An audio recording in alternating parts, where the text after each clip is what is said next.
On July the 15th, 2008, Ronaldinho sealed a €21 million move from Barcelona to AC Milan. Another big money transfer for the former World Player of the Year, but this time the Brazilian was at a crossroads in his career. After so much time playing in Spain, I decided I needed a change. I settled upon Milan because the club has one of the best setups in the world. Some really great players, and they're one of the best teams in the world too. His game's changed, but Ronaldinho's still young. He needs to be loved again. The fans abandoned him. So has the world seen the best of Ronaldinho? He's certainly won everything there is to win for club and country, but the old inspiration isn't there. Does the once brilliant Brazilian have the desire to prove himself once again? I want to believe that he does. I'm praying he does, because he's a spectacular player. I love watching Ronaldinho play. But my big fear is he's become much more of a showman than a footballer. Ronaldinho, after all, inspired Barcelona to back-to-back Primera Ligas and a Champions League title. It was all down with his familiar, intoxicating inspiration. I think he did so much at Barcelona that people always expect more and more. Sometimes that's just not possible. You can only do so much. You're only human. Ronaldinho, perhaps the most gifted player of his generation.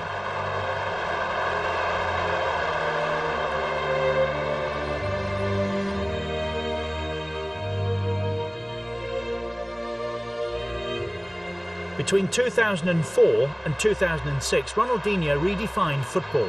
He combined vision, touch and invention with steely determination, inspiring Barcelona to title after title.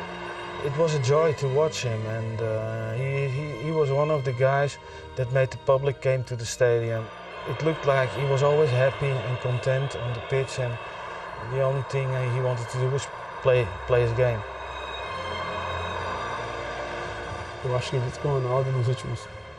I think that no one has played as beautifully as Ronaldinho in the past 10 years. He was able to achieve those big wins, leading Barcelona to the Spanish title, helping them win the Champions League. He was able to give them that most important element, but at the same time, he'd always do it with a smile on his face.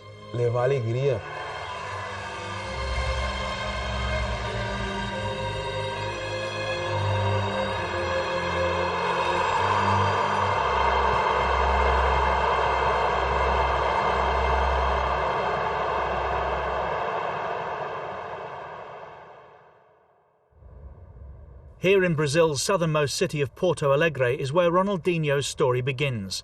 Born in the relatively poor suburb of Vila Nova in March 1980, Ronaldo de Assis Moreira seemed destined to become a footballer.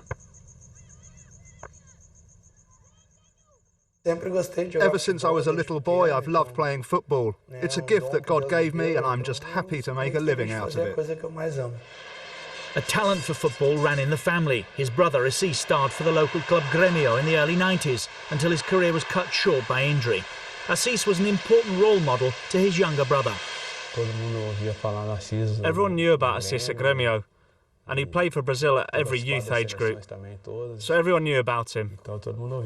Just imagine what it was like for Ronaldinho at home, watching his brother do all this. So I think the greatest inspiration was his brother, Assis. Ronaldinho was quick to follow in his older brother's footsteps, playing futsal at Grêmio from the age of 7. Even as a youngster, he showed a precocious talent and soon established himself at the club he supported. For so many years, Grêmio was the beginning of everything. I owe the club a lot. From the age of 7 to the age of 21, it was a great start in football. Were you a fan? I still am today.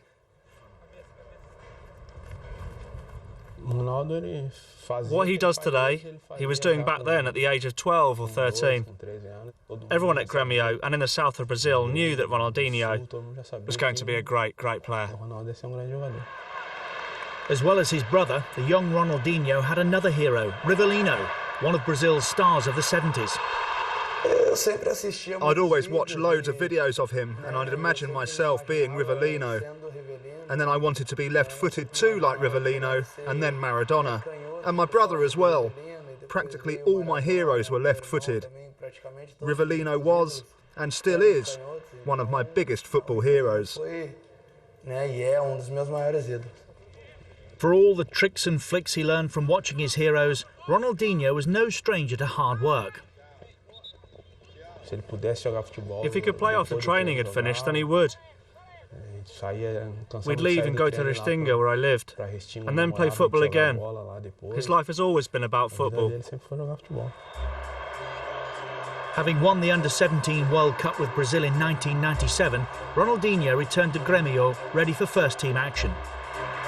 The teenager was an instant hit with the fans. Despite his skinny frame, he adapted to the tough regional championship well and impressed the supporters with his eye for goal and an extraordinary touch.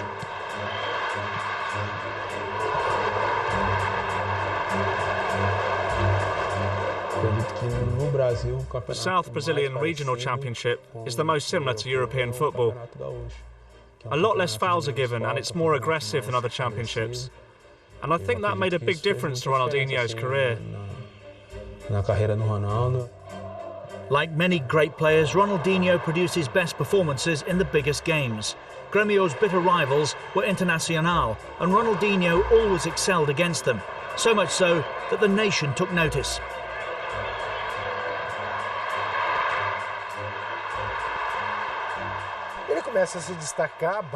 He first caught the eye in the Grêmio Internacional derby, in a regional final, when he famously dribbled past Dunga. And it seems, even to this day, Dunga hasn't forgiven him. And that's when everyone said, "My God, who is this kid? What a confident kid to do that to the '94 World Cup winning captain." It wasn't long before Vanderlei Luxemburgo called him up to the Brazilian national squad, and to help him settle in, Ronaldinho was to share a room with the captain and former Grêmio teammate, Emerson.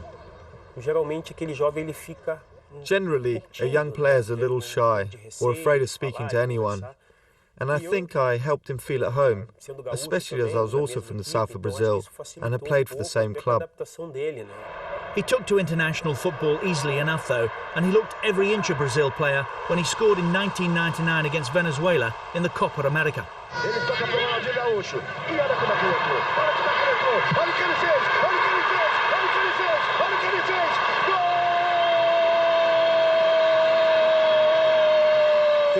There was that moment against Venezuela when he came on as a substitute and scored that now famous goal. The opposition was poor, but the goal itself was spectacular. Suddenly the kid from Villanova was a star, but perhaps he'd outgrown his southern Brazilian origins. When Paris Saint-Germain expressed an interest, Ronaldinho had to go. I think Ronaldinho is the greatest player to come out of Rio Grande do Sul, and one of the greatest in Brazil. However, I think the region hasn't recognised that fact. The fans turned on their hero though when they learned he'd signed for PSG on a free transfer, taking advantage of the Bosman law. The love affair between Ronaldinho and his hometown club was over. That was more of a fans thing. He was labelled a mercenary because Grêmio did not receive a transfer fee. Because in Brazil we don't have a Bosman law, and in Europe they do. Ronaldinho didn't hurt anyone. He didn't rob anyone. He didn't take money from anyone. He did everything within the laws of the game. These days it happens all the time and no one gets upset about it.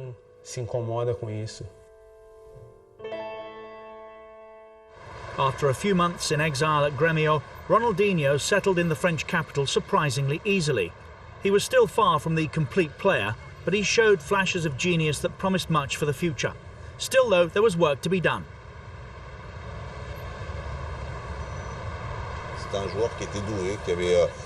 He needed to work to progress.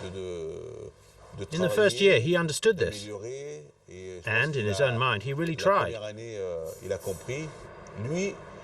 He had that genius.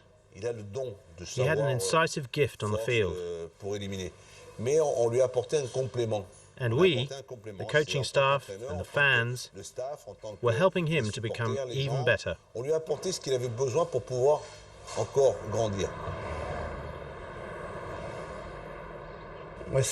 It was a great learning process there. It was my first club outside Brazil, and so I learnt an entirely new culture and a new type of football. It was a really important stage in my life. Once again, Ronaldinho came alive in the big games, but he struggled for consistency. Generally, he was good in the important matches against the likes of Marseille, but he knew how to choose his moments. In the big ones, he was very good, but in the others, which were less important, he just wasn't as interested. But his form was good enough to keep his place in the Brazilian side.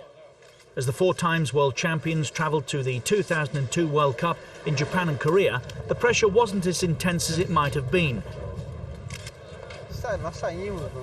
I think we left the country with little faith in us, especially from the point of view of the press and also the fans. We hadn't done well in qualification, but we were always confident and were able to prove people wrong. Without the pressure of being tournament favourites, Brazil were able to express themselves. Ronaldinho played alongside Ronaldo and Rivaldo in an attacking trio, and the youngster blossomed in such celebrated company.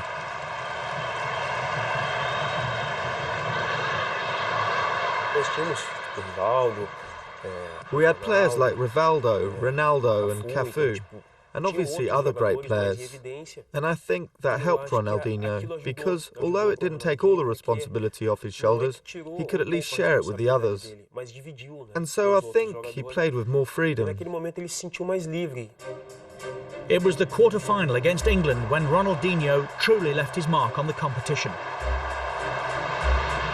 Michael Owen opened the scoring for England before a brilliant run from Ronaldinho led to Rivaldo's equaliser on the stroke of half-time.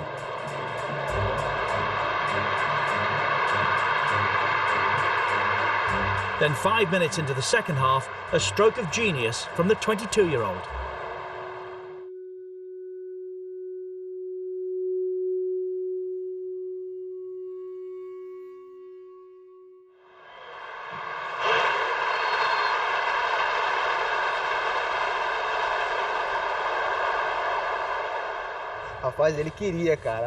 I'm telling you, he meant it. All of us argued about it for ages. We were saying, no, it must have been a cross. But before he took that free kick, he turned around. And I think he said to Belletti, keep your eye on the goalkeeper. He'll come off his line. He definitely was shooting. He couldn't have hit it so perfectly if he hadn't been. It was a delicate moment, and that's when Ronaldinho's star shone for us. That's why these guys are geniuses, capable of something special, and we're born to play football. And they had these fortunate moments too. I was fortunate enough to score that fantastic goal and help Brazil win the World Cup. Despite later getting sent off for a foul, Ronaldinho's goal had restored belief to a shaky Brazilian side. Admittedly, he was stupid getting sent off against England, but then he did score that ridiculous goal. And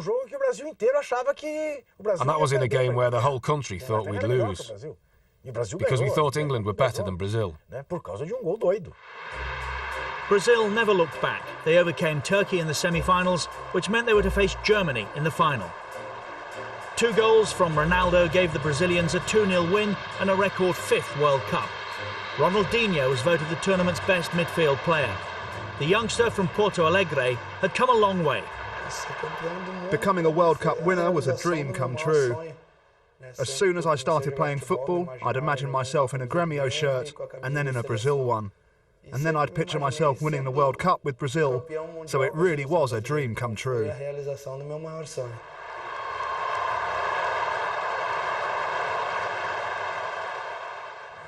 Back at Paris Saint-Germain, however, things weren't going quite so well. His inconsistent form was still an issue, and manager Luis Fernandes complained that the Brazilian was more interested in the Parisian nightlife than turning out for Paris Saint-Germain. Had that World Cup win gone to Ronaldinho's head? When he came back to us for the second year, it wasn't the same. In his mind, he was a world champion. His family were not here. They'd gone back to Brazil and he was alone. So it was difficult for me, for the club, and his teammates. Because it was the same Ronaldinho, but it was a different player, which was a shame because we gave him a lot.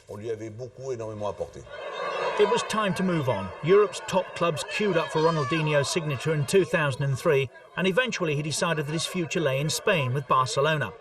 Ronaldinho was to be the star who would revitalise the Catalan giants. He came at a moment that few people believed in the possibilities of Barca, and he gave the people the way to hope and believe in a new team to win important things. His impact was immediate. I think it was a case of either, here, I show what I can do and gain the respect of the whole world, or just stay and be a millionaire. Like another Denilson, someone good at the circus, a trickster, but not a footballer. The tricks were no longer for show. Ronaldinho was becoming a decisive player, scoring crucial goals at crucial moments. I must say he's one of the few players I saw in my life that made the difference and that could make the difference and did it in a very natural way. Under the management of Dutch legend Frank Rijkaard, Barcelona became unstoppable. And in Ronaldinho they had the symbol of Rijkaard's attacking football philosophy. In just his second season, he helped Barca to their first league title in 6 years. It was the culmination of all my hard work. I managed to win virtually everything there is to win in football there. It's a period in my life that I'll never forget. What he combined was pace and technically very, very skillful. He was able to control the ball and at the same time leave 1 or 2 or 3 opponents behind and do wonderful things. It's difficult talking about myself, but I like to dribble with the ball to create chances. I always think of myself as a very creative player. I don't have to talk about the things he can do with a ball. He's got incredible vision. He picks out his pass before the ball has even reached him. I know very few players who can do that.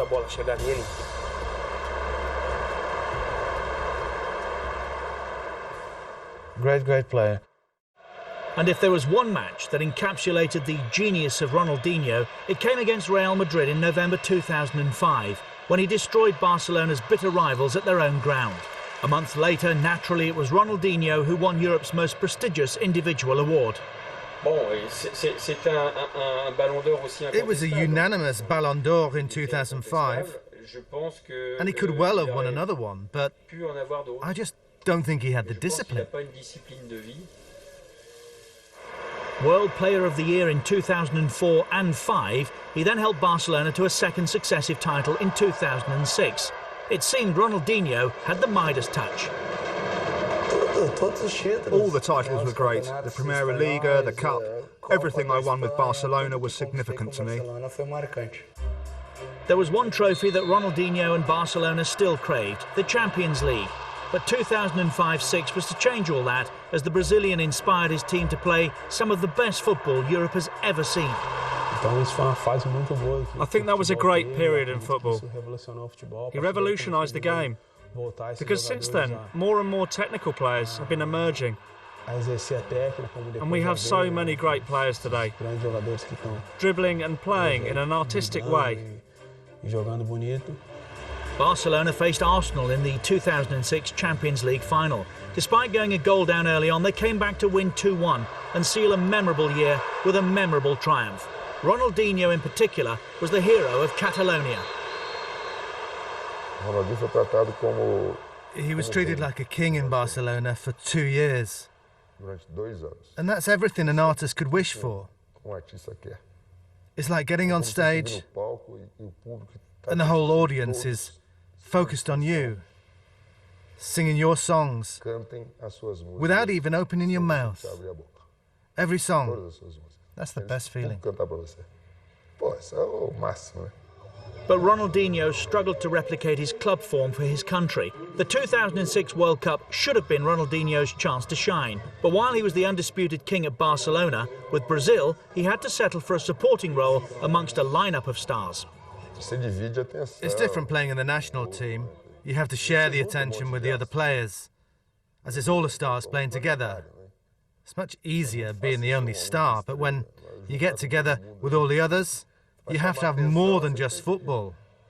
And I think that Ronaldinho's attraction is limited just to the football pitch. Ronaldinho wasn't born to be the main player in a team. He was born to be an extraordinary teammate. When people wanted to make him the star man, he couldn't cope. Brazil began with 4 wins, but their performances were unconvincing, and Ronaldinho looked a shadow of the player who'd been terrorising European defences all season. What happened in the 2006 World Cup? He should have been the star player. But he looked almost afraid to be playing alongside Ronaldo and Kaká. He wanted to be one of the others. People expected him to lead that team, and he didn't. I don't think he ever will. A 1-0 defeat to France in the quarter-finals ended Brazil's hopes of justifying their status as tournament favourites. Their performance was heavily criticised back in Brazil, and as the man who carried a nation's hopes on his shoulders, Ronaldinho was singled out. That's football. When you win, you get compliments. When you lose, you get criticised.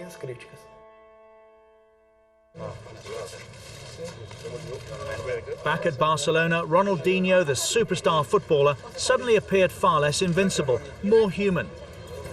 Not for the first time in his career, his levels of desire and motivation were called into question. He was great in the first year, the second too. But in the third and fourth years, it was the same story as in Paris. Rijkaard couldn't get him to play. Frank Rijkaard had the same problem as I had in Paris with Ronaldinho. You can't always say it's my fault or Rijkaard's fault.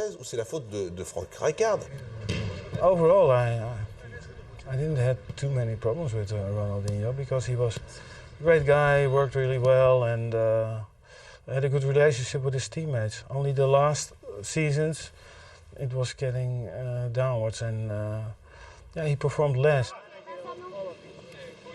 Ronaldinho was still a hugely marketable figure, but perhaps he'd begun to embrace that celebrity culture a little too much, and many feared that his lifestyle was not helping his football. This is what I'm talking about when I say he's become like a pop star or a marketing tool. He's thinking more about the adverts he does, thinking, I need to do what I do in the adverts on the pitch. It's confusing. You end up confusing the two roles. With a new generation coming through at Barcelona, Ronaldinho found himself increasingly isolated and sometimes even on the sidelines. It became obvious that he needed a fresh challenge to revive his career. The only thing that surprised me once in a while is when he didn't have quite his day, his level could drop enormously. And if you think about that, you can say immediately that he is really a very sensitive guy. I think that's important for some guys, that they feel that they are loved and liked and appreciated. The sort of adulation he received doesn't last for very long. Ronaldinho had it for about 2 years. Now he's in that needy phase. He lost the love, so he lost everything. That's the passion that he's trying to evoke once more at Milan. It's been a promising start to his career in Italy, and who knows, Ronaldinho may be able to reach the top once again. We're already seeing the Ronaldinho that we're used to seeing. The Ronaldinho who does his dribbles or impossible tricks. And I do believe he'll get back to that level. His performances with Milan led to a recall to the Brazilian side too. Now a veteran of the national side, it's hoped his enthusiasm for the game can rub off on Brazil's latest generation of talented players. I think there are a few players out there who love playing football quite like he does. He enjoys it more than anyone. He wants to play again and again. The guy just loves football. It's this passion for the game combined with his extraordinary ability that makes every fan the world over hope to see him recapture that form of his Barcelona days. Ronaldinho, a troubled genius perhaps, but still the greatest Brazilian player of his generation.